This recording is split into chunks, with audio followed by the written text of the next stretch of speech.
Yes, I'm sure you can all hear me. I'm Mary Porter. I'm the Associate Dean of the College at Sarah Lawrence, and I have also been on the anthropology faculty since 1992, which I find rather difficult to believe. This session is about conference work, which is absolutely central to who we are and what we do, and it's something we're very, very proud of.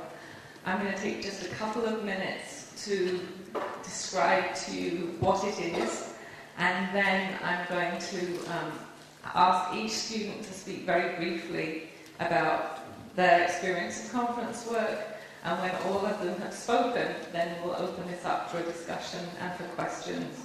We have 5 students here today. We have Eliza Snelling, who's a senior, who's from Erie, Pennsylvania. We have Thomas Loder, who's also a senior, who's from Massachusetts.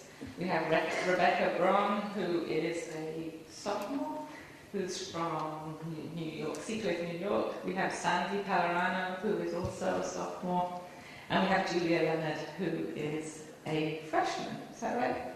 So, I'm very grateful to all of you. It's always particularly useful to have a first-year student on a panel because they're very close to where you all are. They're only just a year ahead of what you're doing, and so they have some insight about how it feels to be trying to figure something new out. As you have probably heard already, a student takes 3 courses at a time and gets 5 credits for each course.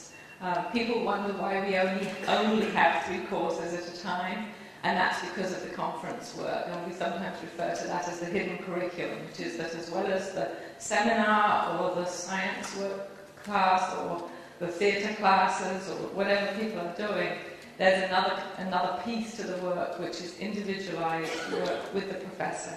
So I'm a cultural anthropologist. I do work in East Africa, so I sometimes teach a class on gender, sexuality and kinship. If I do that class, I'll have a seminar of 15 students all around the round table, and we'll meet twice a week, and there's a syllabus and the work that the students do for that class. In addition to that, they will meet with me every other week for half an hour on a regular schedule. It's set at the beginning of the semester to do their conference work. And one of the great things about conference work is that it allows us to have classes with students who've done some of this work before, in my case, who've done anthropology before, and others for whom it might be the first time. And I can customize the conference work with the student to fit where they are developmentally, where they are in terms of their interests. If I have a senior coming back from study abroad and they've been to East Africa, the work they do with me will look very different than the work of a first-year student coming in, encountering anthropology for the first time. So that's what I'm going to say about it for now. And so I'm going to have our students tell you a little bit about what they each do, and then we'll open it up for your questions to any of us. Okay? Thomas, do you want to start? I'm Tom from Dedham, Massachusetts, and I'm a senior. Okay. I'm from Dedham, Massachusetts, and I concentrate mostly in the social sciences, mostly sociology and geography. So I've done a lot of work with natural resources and things like mariculture, agriculture, that sort of thing. Right now I'm working on a conference project about oil drilling in North Dakota and how that is sort of related to, I think, an overall pattern of, the United States' quest sort of to drill for oil around the world and sort of establish itself as sort of a superpower, and sort of the importance of maintaining, I think, energy independence also, but then also sort of supremacy over the world's energy supplies, and how it sort of relates to, I think, the creation of sort of a global system of, capitalism and trade and all that. So. Hi, I'm Rebecca. I'm from Long Island, and I'm pretty much the poster child for diversity in the Sarah Lawrence curriculum. I've taken history, photography, biology, religion, math, physics, psychology, anthropology, and theater. And every semester I've had to do at least 2 conference projects, and so I am well-versed in a variety of things. So my conference work is always something that I have to be passionate about personally. So because I make sure that it is that. I had a lot of fun with it. Like last semester for my Anthropology of Sound class, I analyzed the Radiohead album OK Computer at its status as a classic album, and I love Radiohead. It's my favorite band in the world. So I got to spend the whole semester studying my favorite band and reading about my favorite band, and that was fantastic. And yeah. Done. Hi, I'm Eliza. I'm a senior, and I'm from Erie, Pennsylvania, and I study mainly fiction and philosophy. So just to give you a general idea of what the traditional conference paper is, it's usually about a 20-page paper that involves a fair amount of research from books, articles, other sources that you finish at the end of the semester.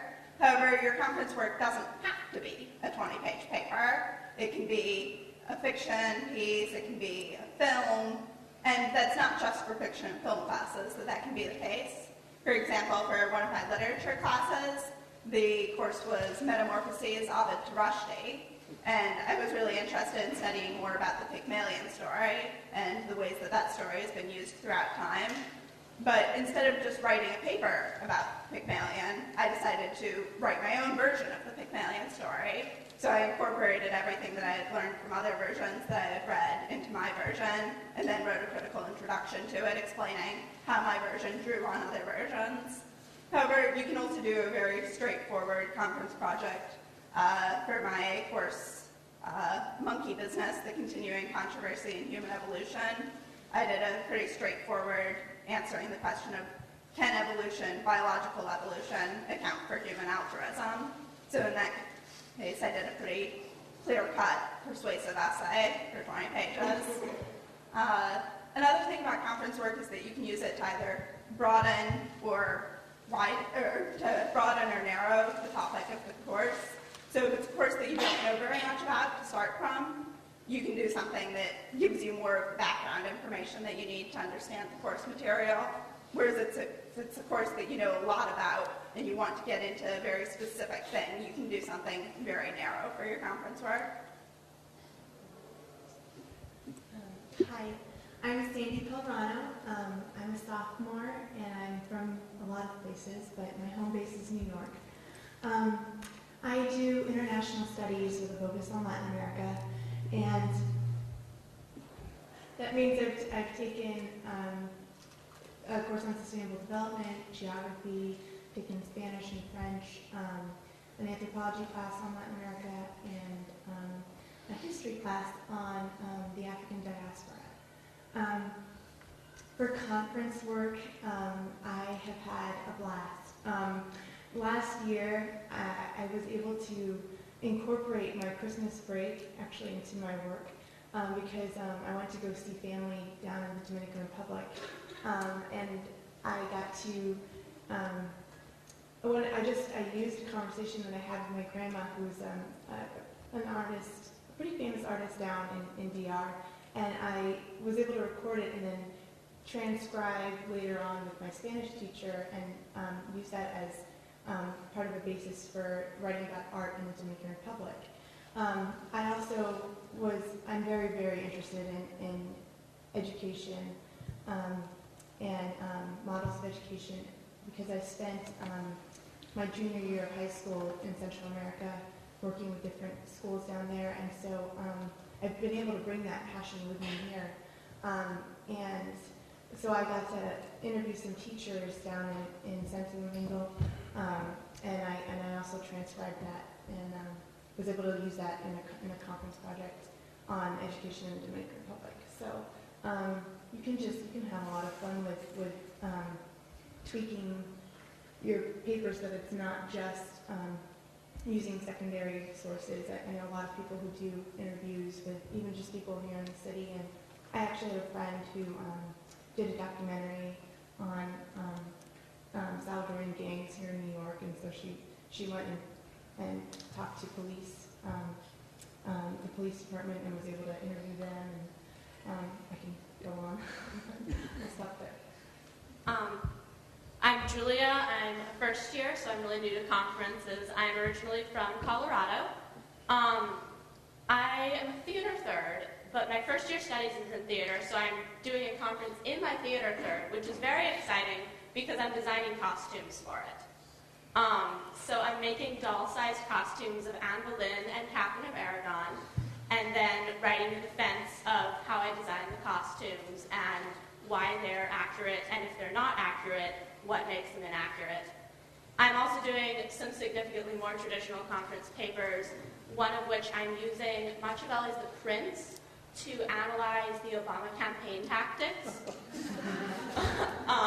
and looking to see if he's following what Machiavelli said was a good idea, or if he's moving away from it, and then comparing that again to the pacifist movements in the 1960s, which incidentally are much more like Machiavelli than the Obama campaign was. Before we open it for questions, can I just ask one of you to talk a little bit about beginning a conference project? I think a lot of people are very curious about how you arrive, you're speaking very well about where you got to, but just about that process with the teacher of starting a conference project. Can one of you talk about that? Yeah. Sure. I think that it depends a lot on the course.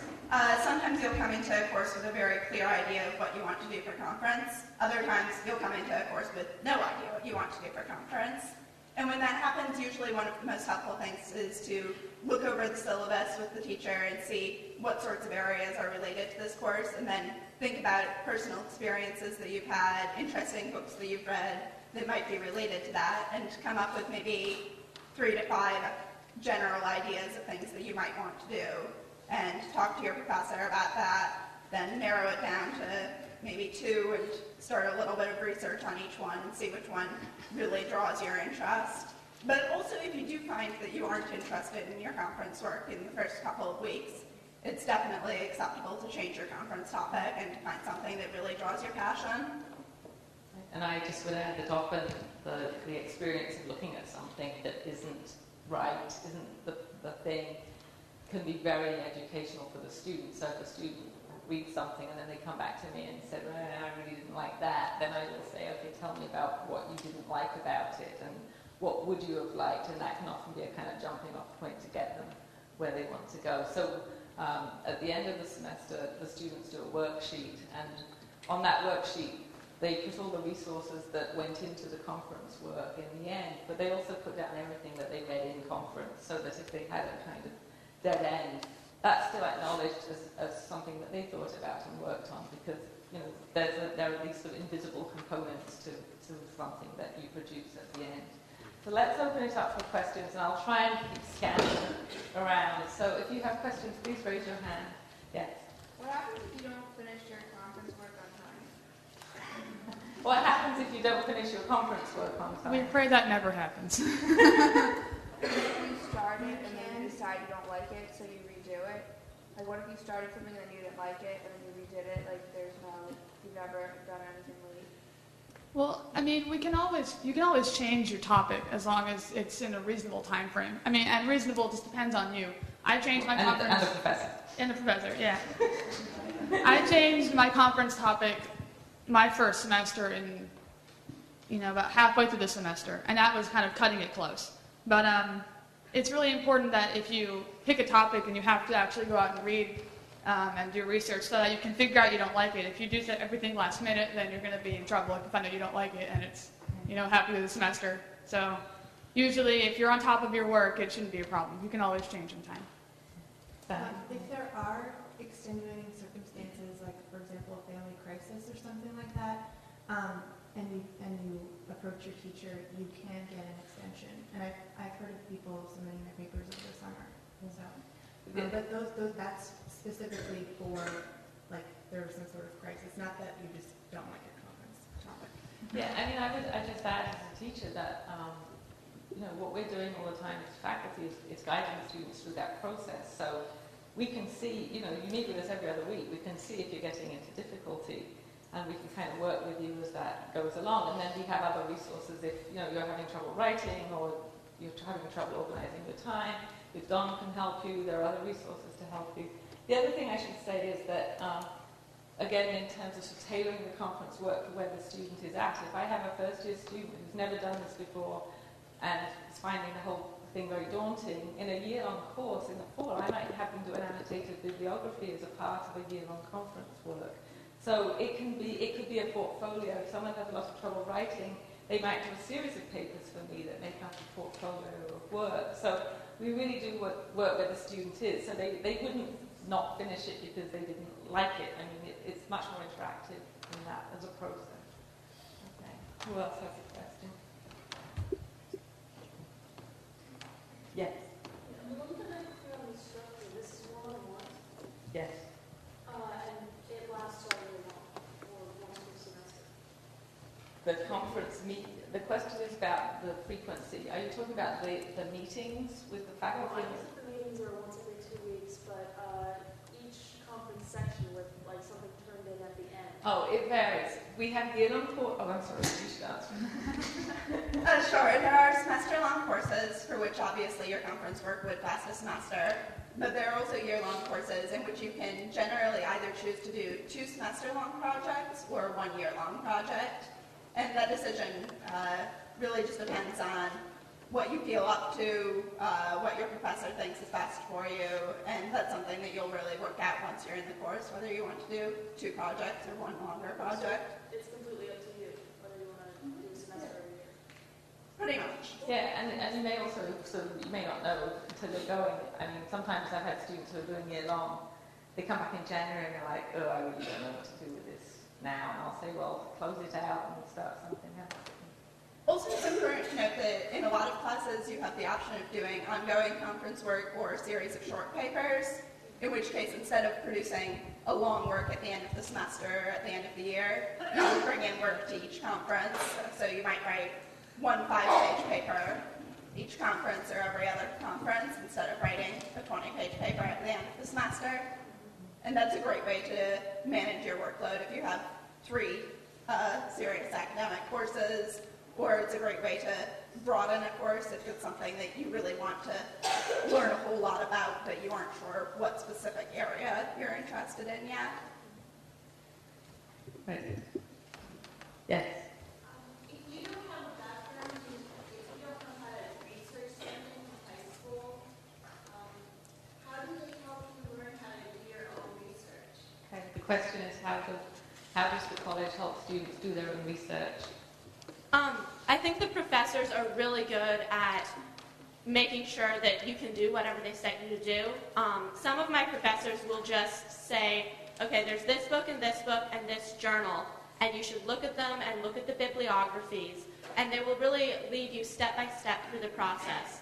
The library also has a program where you can go in and give them about 2 weeks in advance the title of your conference paper and kind of what you're looking for, and they will sit down with you and walk you through how to use the catalog and how to use the online resources that we have. So that's really helpful if you just don't know where to start. Right.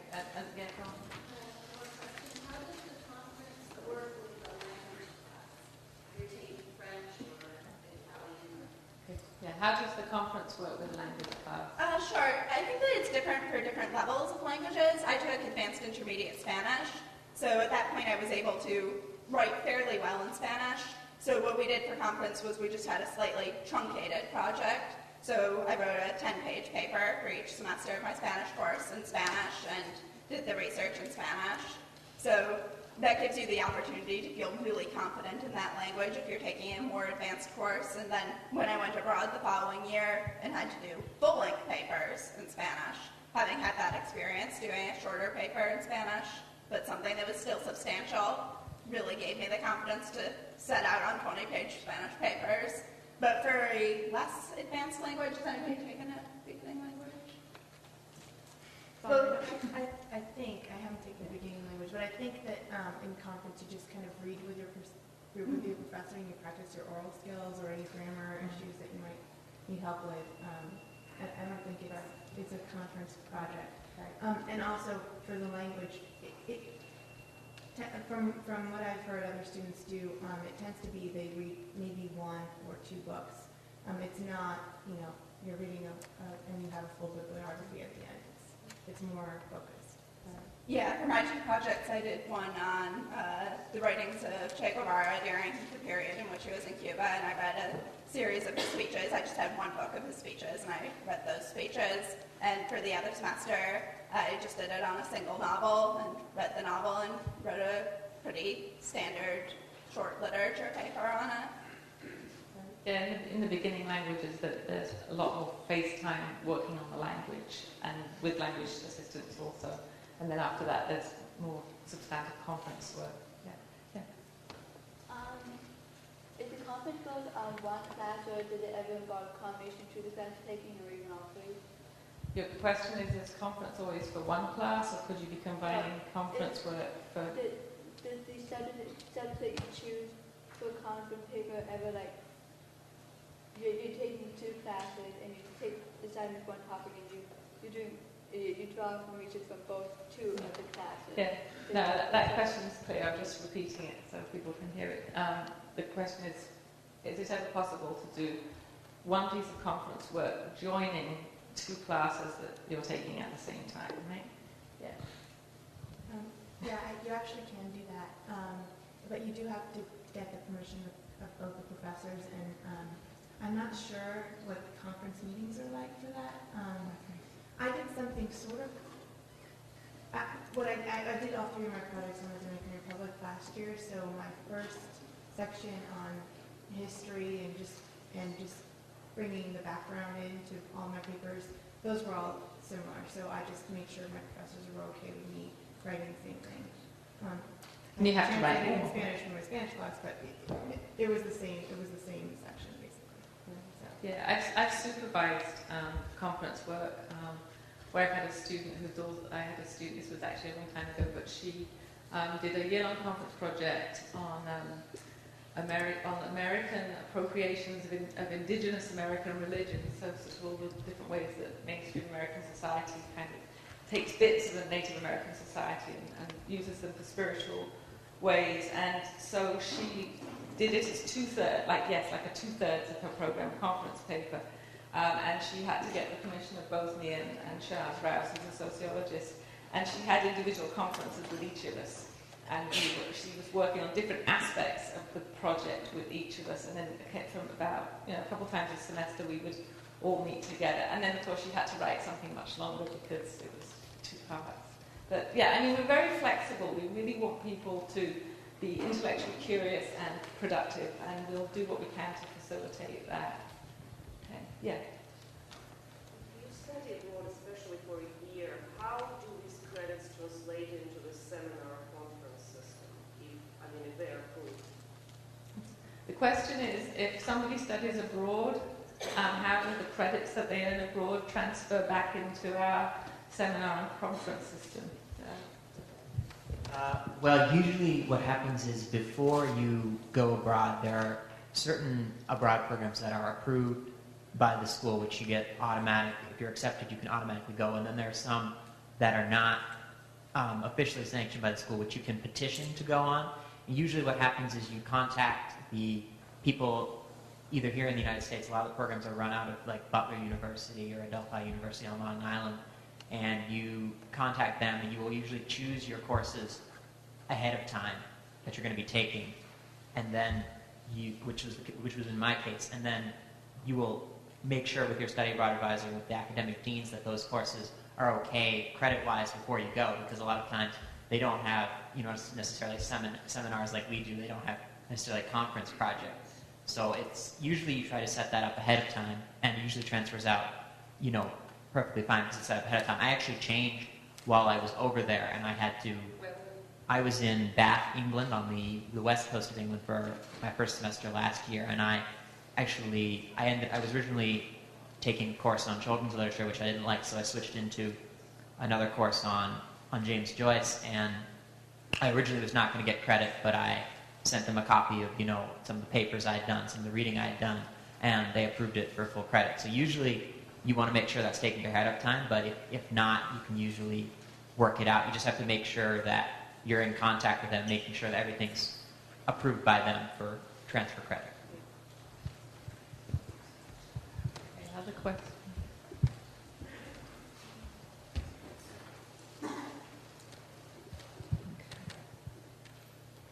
Do any of you have any idea what you'd like to do for conference work? If there are classes here that you're looking at or seeing, how many of you visited a class this morning? Okay. What did you visit? Poverty in America, Theory, Research, and Public Policy. Okay, so you went to a sociology class? Okay.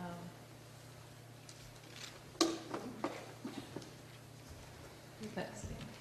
I'm curious that you're not more curious. Is it that it's very clear to you, or is it that it's completely mystifying and you don't even know where to start? Yes. Yes. I'm somewhat mystified. I'm Okay. in the mystified stage. Okay. Could you walk me through a first year starting at the school and that first week, which Albreen tried to explain and I didn't get it. Okay. How classes get chosen, how DONs get chosen, how conference work gets started.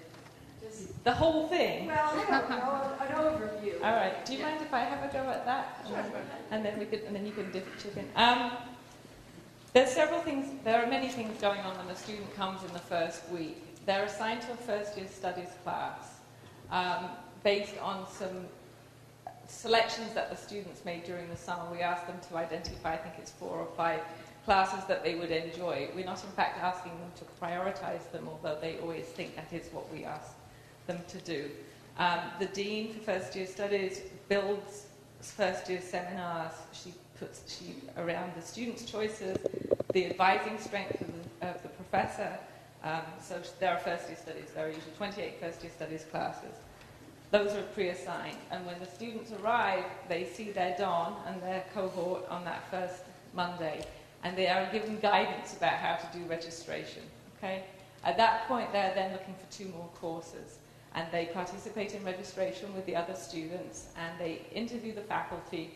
And we urge them to interview a lot of faculty. And it's a little crazy. Everybody's running around trying to find whose office is where. And and the new students are always kind of worried about whether the professor will be impressed by them, but actually, the question is the students are interviewing the professor to see whether they would like that course. They then speak with their Don, and I'm talking about the first years because that's relevant for you, but all the students are talking with all their Dons, all across the college, about what would make a good program for them, and then they put in that registration. Now, once the students are placed in their classes, they then go to class. So they will have their classes, and then they will make a schedule for their conferences. So say a student is taking anthropology, French, and dance. They'll get conference time for each of those, advanced French. They'll get a conference time for each of those topics, and it will be bi-weekly. So let me just give you an example, and then I'm going to ask the students to follow up. I had a first-year student. So say I've got a first-year student in my class, and so I had a young man some years ago who actually became a dancer, and he was this white kid from Minneapolis. He was a dancer. He came he was in my class. He came in the first day for conference, and he said, "I have no idea what to do," which is what happens. So I asked him a lot about what he did in Minneapolis and what he liked and what he cared about. And he was very interested in race relations. So for the first conference, I gave him a reading. I gave him a memoir by Jane Lazar called Beyond the Whiteness of Whiteness, because it's a memoir of a white woman married to a black man about parenting black sons. And I thought he might enjoy it. So 2 weeks later, he came back, and he did like it. So if he hadn't liked it, as I said earlier, I would have then been asking him about what he didn't like about it, but he did like it. And so he talked to me about what was in it and what he didn't understand and what it made him think of. And so then we agreed that his project was going to be on race relations in the United States. Well, if you think about it, that's kind of a huge topic. And at that point, I could have him do what you spoke about, which is make an appointment for a consult with a librarian who would then sit with him and help him figure out what resources to look at. Also, I should say all first-year studies groups have a visit to the electronic classrooms also to look at resources. Over the course of that first semester as a freshman, he narrowed down a conference paper about, I think it was about high school students and race in Minneapolis. So he came back in January for the second part of the course, and we both agreed he needed to do something that was about someplace else, because his writing was really good, but it was very personal, and he was having trouble kind of stepping back and looking more detachedly at some of these materials.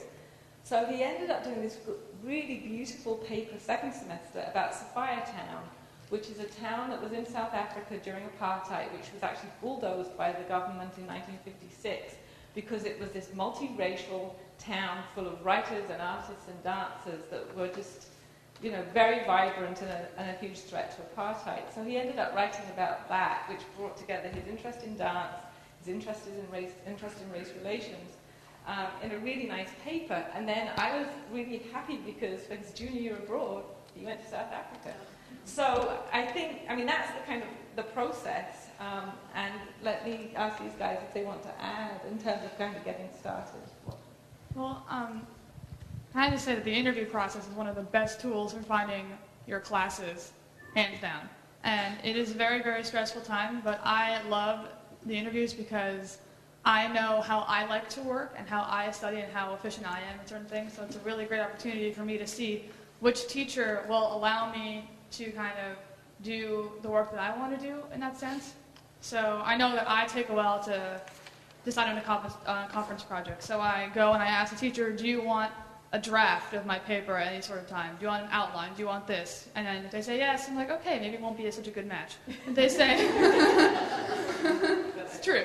And I also look for professors who maybe will allow me to do a creative aspect of my conference work, or ideas that I have that might be a little bit off in the realm of not quite relevant. But, well, it worked because I found I'm studying narrative neuropsychology with Elizabeth Johnson, who I've always wanted to study with, and she's we decided that I would go work on a stained glass window as part of my conference work. So I'm writing a paper and doing a stained glass, and it's all meshing together. And I found that out. I actually asked her if she would let me do something creative for conference in the interview. So my best piece of advice to anyone who's a first year would be go to the interviews and take advantage of them fully, because it will really help you out. What's your conference work on with Lizzie? My paper is exploring the creativity and imagination aspect of The Diving Bell and the Butterfly, both the book and the movie, and the stained glass is my creative interpretation of the book. And that's the neuropsychology. Yes, that's neuroscience. Other questions? Yes? I'd like to ask, it seems that there's a sort of holistic, adaptive approach between disciplines. Have you noticed, can you say how you, really it seems that on the one hand you've got this right brain thing going, but at the same time you need a lot of logistical skills to cope with the workload and where to go. Can you say if and how your research skills have improved at each stage of your studies?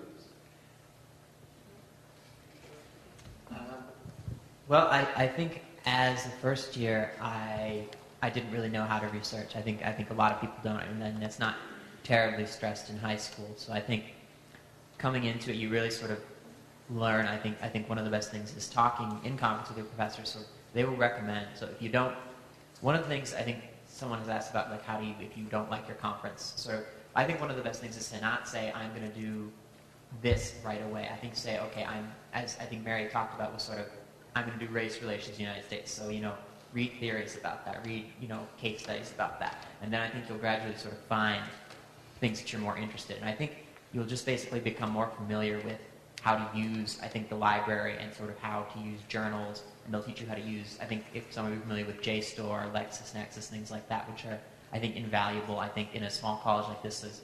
And there's also the interlibrary loan system where you can get books from other libraries within New York and around the country if they don't have a book here, which is important. And I think also meeting with the reference librarian, they will teach you, how to do that sort of thing. They'll help you search the library for things you're interested in. And I think also just experience, I think, comes with it. I think as you sort of learn, I think more as you progress along, and if you're interested in specific areas, I think you'll learn sort of, what writers are important in that field. And then I think what you're reading in class, I think you'll say, okay, I'm interested in this, so I think you'll know where to look for it. You'll know, what subjects to search for, what keywords, and you'll be able to say, okay, I'm interested in geography and I'm interested in Thailand or China. You will be able to go into, from work you've done, I think, in the past and in class, you'll be able to go into that section of the library and look it over and say, oh, well, here's a book. I've heard of this author and I've been interested in reading them. So, you'll pick it up, you'll start reading it, and you'll find, okay, this works, this doesn't work. So I think basically experiencing it, I think, is really important. And I think also, just firsthand, I think what some people do, sort of field work, and I think that I haven't done any personally yet, but I think for some people that's been really important. Sort of, I think, just getting experience with that. I think that's one of the things I'm trying to stress is just becoming more experienced at researching. I think over the years, sort of figuring out what you want to do, how to do it, getting more familiar with libraries in general. I think you just sort of develop a pattern. I think a lot of it has to do with the confidence that develops within you as you come here, because the teachers are really all about drawing out the abilities that you have as a person and specifically geared them to you. And you just kind of flourish under that, and it's kind of all about unfoldment for me. So I think that as you're more confident and more grounded in what you are trying to look for, that's going to automatically help you with your research, because you're not going to be overwhelmed and think, oh, I need to read 10 million books, and you know exactly what you want to do because you've had the support with your conferences, with your teachers one-on-one. Yeah.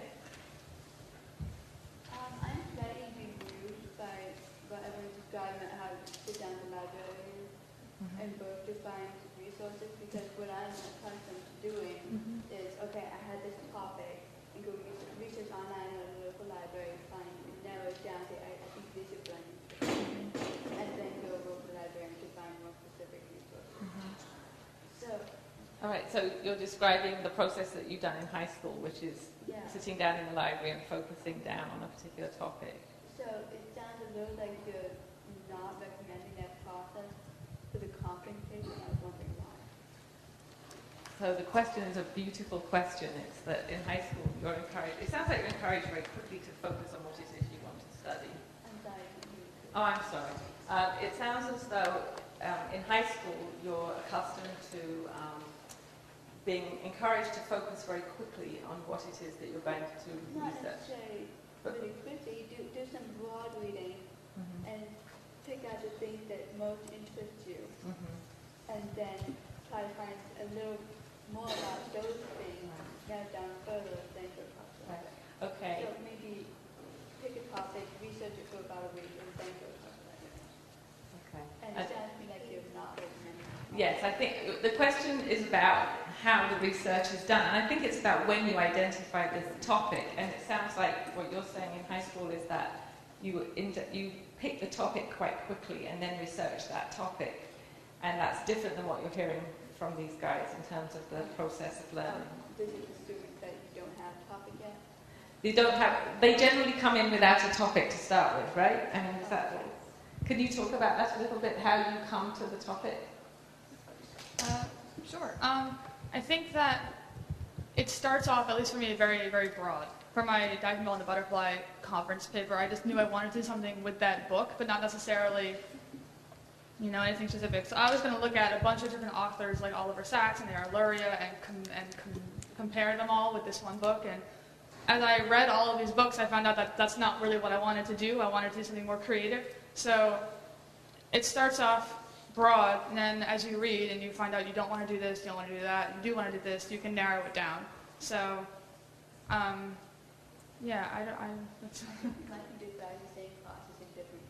Okay, that's a great point. She thinks you might be describing the same process in different ways. And I also say that different students end up doing the same process in different ways. We've got time for one more question. Yeah. Piggybacking on what you were saying, those books that you read once the whole class together is reading, and everybody sharing and then branching off in their own interest areas? Or are you all reading different books within the same conference right from the start? Well, you're all reading different books. Yeah. Yeah, usually what will happen is, you'll go into conference with a general idea of what sorts of things interest you, and the professor will suggest some readings on those lines, and that's different for each person, obviously, since each person will generally come in with a different set of things that they're interested in. However, you can also bring in your class readings into your conference work if you're reading something for class that you think, oh, this relates to what I want to do for conference. Or if you're reading something for class and you think, this doesn't relate to what I wanted to do for conference, but now I realize this is actually what I want to do. Yeah, class and conference are usually pretty separate. You have your seminar readings and your class readings, then you have your own individual conference project over here. And everyone has their own individual, and they always come back to seminar and talk about the classwork. Then you also always have your other half of the class that's totally individualized, and you're reading completely different things. Right, and you're writing papers for both, or you're doing the work for both. Right. We're out of time. Thank you so much for coming, and if you have more questions, please just come and ask us.